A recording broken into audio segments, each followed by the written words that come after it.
Hello पिला माने जय Jagannath this is Sangita welcome to Popan classes. आज आम दशम श्रेणी साहित्यर प्रथम चैप्टर वंदे उत्कल जननीर 100टा एमसीक्यू डिस्कसन करवा।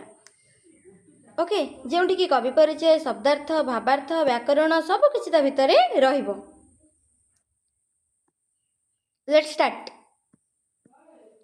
क्वेश्चन नंबर 1, वंदे उत्कल जननी कवितार रचयिता किए? अच्छा, तुमको स्क्रीन उपर सब देखा जाउथबो ऑप्शन गुडी को तुम आराम रे पढ़ी किना आंसर दे परिबो। वंदे उत्कल जननी कवितार रचयिता किए कुह? लक्ष्मीकांत महापात्र। क्वेश्चन नंबर 2, लक्ष्मीकांत महापात्र केउ उपाधि रे परिचित कुह? तमने कोउथिरे परिचित? लक्ष्मीकांत महापात्र को कांत कवि लक्ष्मीकांत महापात्र बोली कहती। से कांत कवि उपाधि रे परिचित। कांत कवि जन्म केउ मसीह होइतिला कुह पिला माने? केबे हेतिला? 1888। क्वेश्चन नंबर 4, कांत कवि देहांत केउ मसीह होइतिला कुह कुह? केबे हेतिबो? 1953।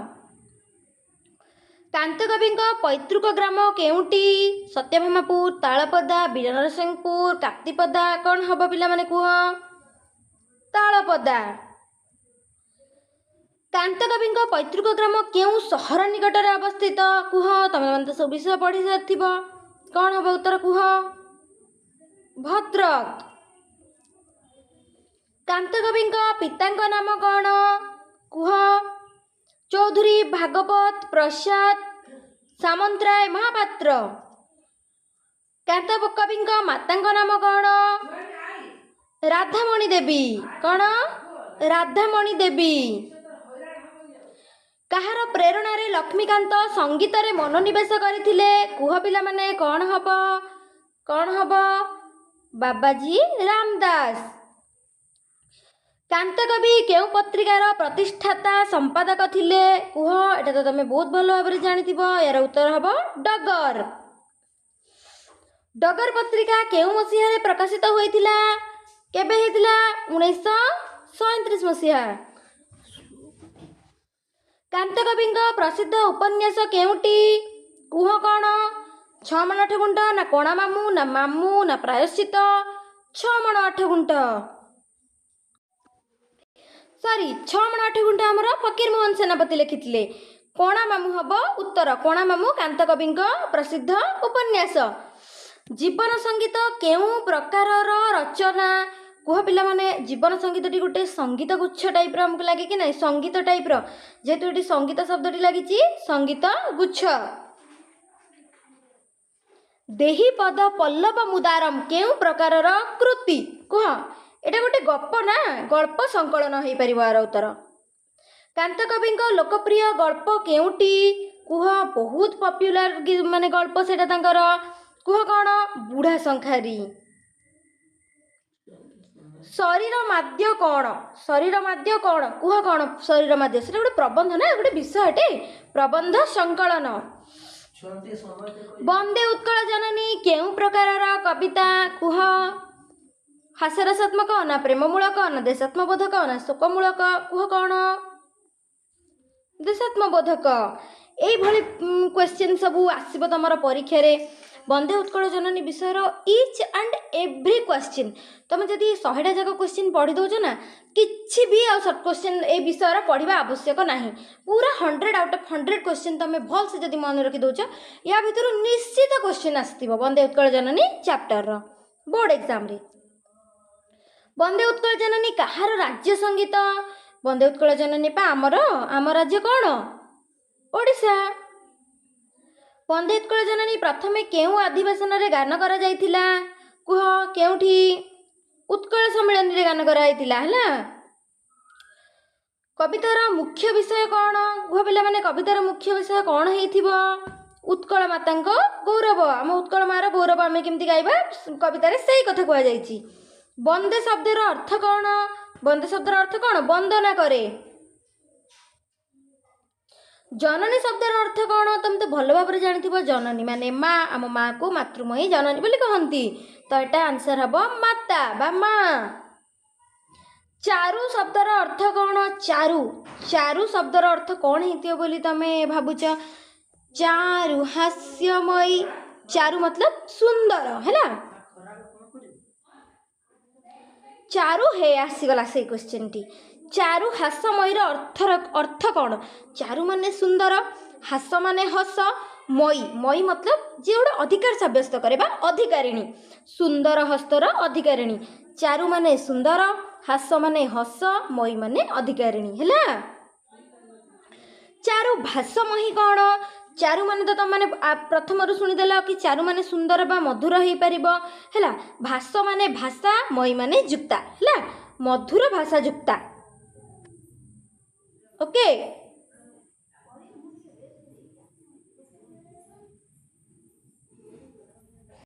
अच्छा क्वेश्चन नंबर 26 पूत शब्दर अर्थ कौन? पूत माने होची पवित्र।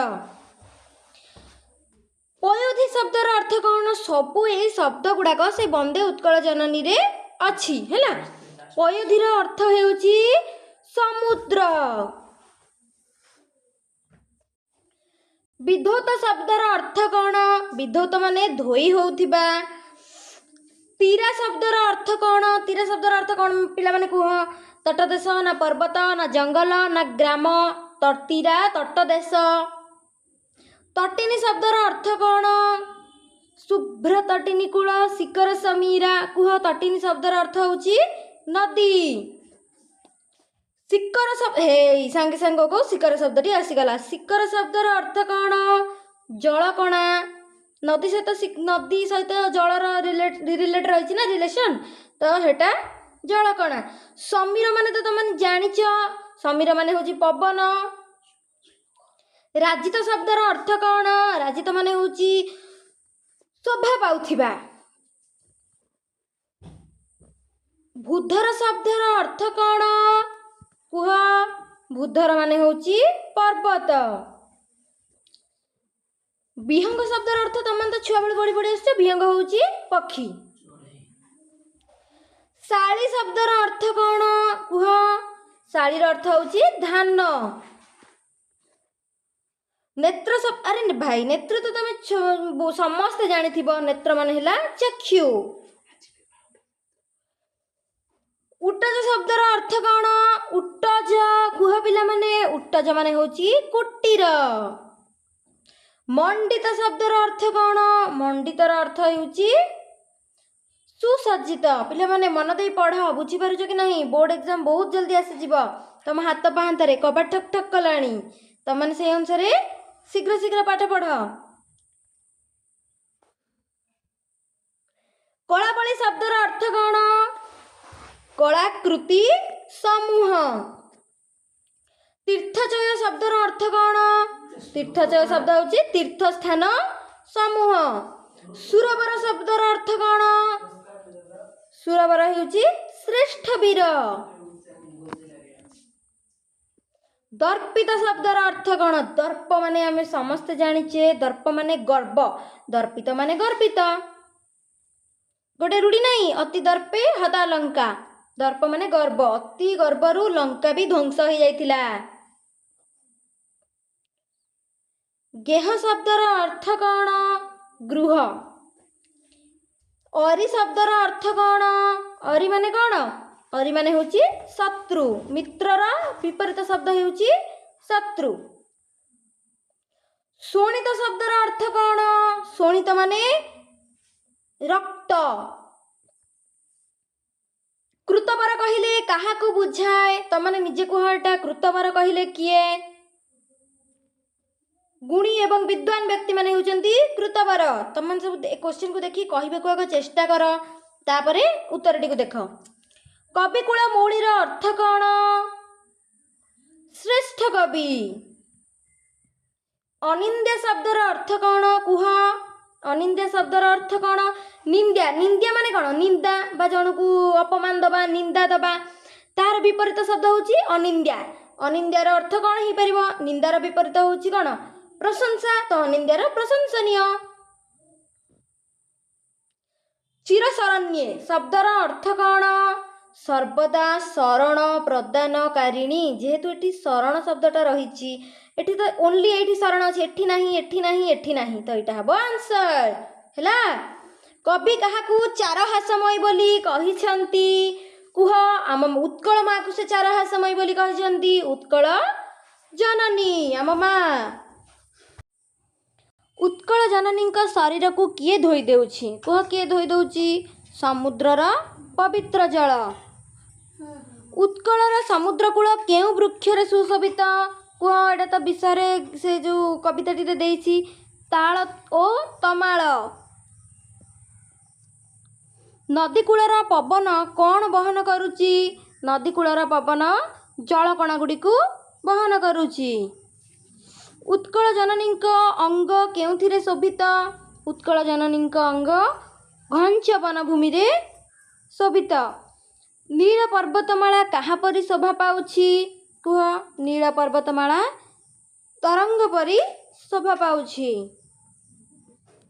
उत्कलर आकाश काहार कलरबरे मुखरित, उत्कलर आकाश कुह सैनिक मानंकर ना चाषी मानंकर ना सुंदर पक्षी मानंकर ना ऋषि मानंकर।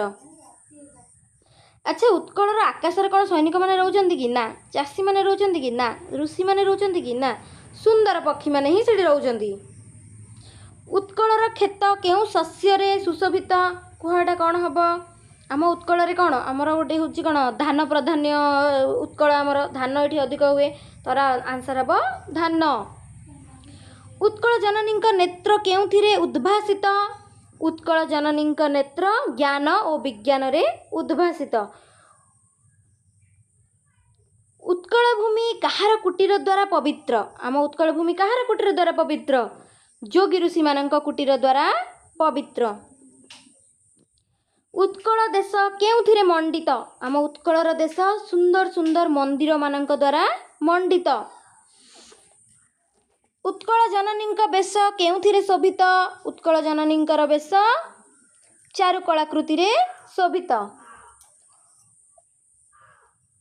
उत्कल प्रदेश केउथिरे परिपूर्ण, उत्कल प्रदेश पुण्य तीर्थ स्थान गुड़िकरे परिपूर्ण। उत्कल काहार गर्वित गृह, उत्कल काहार गर्वित गृह, श्रेष्ठ बणिक ना श्रेष्ठ वीर, हाँ एटा ठीक, विदेशी मानकर नुह, जोगी मानकर भी नुह, श्रेष्ठ वीर मानकर गर्वरे गर्वित। उत्कल जननी देह काहार रक्तरे चर्चित, उत्कल जननी देह काहार रक्तरे, आमर जो शत्रु माने रहिले सेमानंक रक्तरे आम उत्कल जननी देह चर्चित। उत्कलर कृतवर माने केउठारे स्नेहर पात्र, केउठारे ग्राम रे नुह, समग्र विश्व रे से माने स्नेहर पात्र, केवल ग्राम रे नुह कि केवल ओडिसा रे नुह कि केवल गोटे अंचल रे भी नुह। उत्कल जननी काहा द्वारा वंदनिया, उत्कल जननी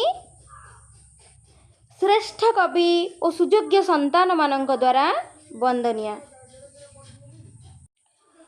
उत्कलर कीर्ति केउठारे घोषित, केउठारे समग्र भुवन रे घोषित। कवि उत्कल को केउ रूपरे कल्पना करिसेंती, उत्कल को से माँ सह समान करिकी कल्पना करिसेंती, तो माता रूपरे उत्कल को से कल्पना करिसेंती। पद्य रे जननी शब्दर बारंबार प्रयोग केउ भाव को प्रकाश करे, जननी मातृभूमि प्रति भक्ति एवं श्रद्धा। जननी कौन भय को केबे प्रकाश करुथुब ना, क्रोध को भी नुह कि हास्य को भी नुह, मातृभूमि प्रति भक्ति एवं श्रद्धा। कवितार प्रथम पदरे उत्कलर केउ वैशिष्ट्य वर्णित, सुंदर हस एवं मधुर भाषा। कवितार द्वितीय पदरे मुख्यतः कौन वर्णित, द्वितीय पदरे कौन लिखाई, क्या विषय रे लिखाई कह, समुद्र तट नदी एमानक सब विषय लिखाई। शुभ्र तटिनी कूल शिखर समीरा। कवितार तृतीय पदरे कौन वर्णित, कुह कहाँ विषय रे, वनभूमि पर्वत एवं पक्षी। तमाने कविताटी को पढ़िले ठीक भाव रे जानि परिबो। कवितार चतुर्थ पदरे केउ विषय वर्णित, कुह कृषि ज्ञान एवं आध्यात्मिकता। कवितार पंचम पदरे कौन वर्णित, कला तीर्थ मंदिर एमानक विषय सब वर्णना करा जाइछि। कवितार षष्ठ पदरे केउं गुण प्रकाशित? षष्ठ पदरे वीरत्व और विश्वख्याति। कवितार शेष पदरे उत्कल जननी को किपरि वर्णना करा जाइछि? धन्या, पुण्यवती और चिरशरण्या। कवितारे उत्कल को माता रूपे कल्पना करिबा केउं अलंकारर उदाहरण कुह? मानवीकरण, जमक, श्लेष, विरोधाभास। एटा मानवीकरण। कवितार मुख्य उद्देश्य कौन? कवितार मुख्य उद्देश्यटी कौन? आम मातृभूमि को आम किपरि प्रशंसा करिपरिबा। एठी तो राजांक जीवनी कथा ही नहीं, विदेश भ्रमण कथा ही नहीं, युद्धर विरोध कथा ही नहीं, मातृभूमिर प्रशंसा। क्वेश्चन नंबर 80 वंदे उत्कल जननी। कविता पाठक मनरे केउं भाव सृष्टि करे? कुह एटा निजे केउं भाव सृष्टि करे? देश प्रति प्रेम बा देश प्रेम। पयोधीर प्रतिशब्द केउटी? पयोधी माने हेउची सागर। तटिनीर प्रतिशब्द केउटी? तटिनी माने हेउची श्वेतस्विनी। समीरर प्रतिशब्द केउटी? समीरर वायु बा पवन। भूधरर प्रतिशब्द केउटी? भूधरर कौन हो पारिबो? पहाड़। उट्टजर प्रतिशब्द केउटी? उट्टजर कुड़िया। मुनि ऋषि मानकर जो उट्टज थिबो। अरीर प्रतिशब्द केउटी? अरी मतलब मु टिके पूर्वर कही अरीर प्रतिशब्द कौन हम ना? रिपु। अरी माने शत्रु, रिपु माने मध्य शत्रु। शुभ्रर विपरीत बोधक शब्द केउटी? शुभ्र माने होउची धला। धଳାର अपोजिट कौन हो पारिबो? शुभ्रर माने हेउची धला। तार अपोजिट कौन हो पारिबो? मलिन। पवित्रर विपरीत बोधक शब्द केउटी? पवित्रर अपवित्र। पुण्यर विपरीत अर्थबोधक शब्द केउटी? पुण्यर हेउची पाप। एटा तो बहुत सहज क्वेश्चन। दर्पितर विपरीत बोधक शब्द केउटी? अच्छा, दर्पितर अर्थ कौन? दर्पित माने हेउची जे अहंकार करे। दर्प माने गर्व। दर्पितर अपोजिट शब्द हेउची अहंकारी। तो अहंकारी अपोजिट शब्द कौन हो पार? जे अधिक अहंकार करे तार अपोजिट कौन? जे नम्र। जो व्यक्ति नम्र। दर्पितार विपरीत बोधक शब्द हेउची नम्र। सुंदरर विपरीत बोधक शब्द हेउची सुंदरर कौन? कुत्सित। सुंदरर चारु हेउची सुंदरर अर्थ हेउची चारु। मनोहर भी सुंदरर अर्थ, आकर्षणीय मध्य सुंदरर अर्थ। कुत्सित हो पारिबो नाही। ए तीनोटी जाक तार प्रतिशब्द हो पारे। तालतमाळ केउं समास? तालतमाळटी हेउची द्वंद्व समास। ज्ञान विज्ञान केउं समास? ज्ञान विज्ञान हेउची द्वंद्व समास। मु समास ऊपर मध्ये गोटे क्लास करिवि। सुशोभित शब्द रे केउं उपसर्ग रहिछि? सुशोभित शब्द रे सु युक्त शोभित। तो ये उपसर्ग कौन रहिला? सु। अनिंद्य शब्द रे केउं उपशब्द रहिछि? अन युक्त निंद्या। अन युक्त निंद्या। तो ये हम अन। कलकल केउं प्रकारर शब्द? कलकल हेउछि ध्वनात्मक युग्म शब्द। गोटे शब्द दुई थर कल पुणी से सेम शब्दटी रिपिटेशन कल कल। शाली शब्दटी कवितारे केउं अर्थरे व्यवहृत? शाली शब्दटी कह तो माने शाली शब्दटी पत्नी भौणी ना? एटा तो हबनी। वृक्ष तो हबनी, फूल तो हबनी। शाली एटी धान शब्द सहित रिलेटेड। कूल शब्दर अर्थ कौन? कह पिले माने कूल शब्दर अर्थ कौन? कूल मतलब कौन? वंश तो हो पार। ये तो वंशर कथा पड़नी, परिवार कथा भी नुह, समाजर कथा भी नुह। कूल मतलब नदीर कूल बा नदीर तट। तटर अर्थ हेउछि कूल।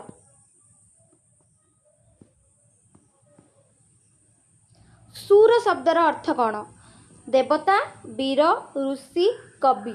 ସୁର ଶବ୍ଦର ଅର୍ଥ ହେଉଛି ବୀର। ଲାଷ୍ଟ କ୍ୱେଶ୍ଚନ୍ ଆମର, ଧନ୍ୟ ପୁଣ୍ୟ ଚିରଶରଣ୍ୟ ପଦରେ କେଉଁ ଭାବ ପ୍ରକାଶିତ? ଉତ୍କଳ ମାତାଙ୍କ ପ୍ରତି ଶ୍ରଦ୍ଧା ଓ ବନ୍ଦନା, ଶତ୍ରୁ ପ୍ରତି କ୍ରୋଧ, ପ୍ରକୃତି ପ୍ରତି ଭୟ, ଯୁଦ୍ଧ ପ୍ରତି ଆଗ୍ରହ। କୁହ ଆର ଆନ୍ସର୍ କ'ଣ ହେବ? ଉତ୍କଳ ମାତାଙ୍କ ପ୍ରତି ଶ୍ରଦ୍ଧା ଓ ବନ୍ଦନା। ଆଚ୍ଛା, ଆମର ମଲ୍ଟିପୁଲ୍ କ୍ୱେଶ୍ଚନ୍ ସରିଗଲା ବନ୍ଦେ ଉତ୍କଳ ଜନନୀର। ପୁଣି 2 ମାର୍କିଆ 3 ମାର୍କିଆ କ୍ୱେଶ୍ଚନ୍ ମଧ୍ୟ ଆମେ ଆଣିବା। ତା ପୂର୍ବରୁ ସମସ୍ତେ ଚ୍ୟାନେଲଟିକୁ ଲାଇକ୍, ସେୟାର ଆଣ୍ଡ ସବସ୍କ୍ରାଇବ୍ କରିଦିଅ, ଯାହାଦ୍ୱାରା କି ଭିଡ଼ିଓ ଅପଲୋଡ଼ ହେଲେ ପ୍ରଥମେ ତୁମ ପାଖରେ ପହଞ୍ଚିପାରିବ। ନୋଟିଫିକେସନ୍ଟିକୁ ମଧ୍ୟ ଅନ୍ କରିଦିଅ। ରହିଲି, ଜୟ ଜଗନ୍ନାଥ, ନମସ୍କାର। ବାହୁଡ଼ା ଯାତ୍ରାର ଅନେକ ଶୁଭେଚ୍ଛା ଓ ଶୁଭକାମନା। ସମସ୍ତେ ପାଠ ପଢ଼, ଆଗେଇ ଚାଲ। ଆଉ କିଛି ଅସୁବିଧା ହେଲେ ମୋତେ କମେଣ୍ଟ କରି ଜଣାଅ, ମୁଁ ତୁମମାନଙ୍କର ସାହାଯ୍ୟ କରିବି। କେଉଁ ବିଷୟରେ ଦରକାର ତୁମମାନଙ୍କୁ ଭିଡ଼ିଓ, 2 ମାର୍କିଆ ଦରକାର କି 3 ମାର୍କିଆ ଦରକାର କି ଲଙ୍ଗ୍ କ୍ୱେଶ୍ଚନ୍ ଦରକାର କି ଓଡ଼ିଆ ଗ୍ରାମାର ଉପରେ କିଛି ଦରକାର କିମ୍ବା ଇଂଲିଶ ଗ୍ରାମାର ଉପରେ କିଛି ଦରକାର, ଯାହା ବି ପ୍ରୋବ୍ଲେମ୍ ମୋତେ କମେଣ୍ଟ ସେକ୍ସନରେ ଜଣାଇ ପାରିବ।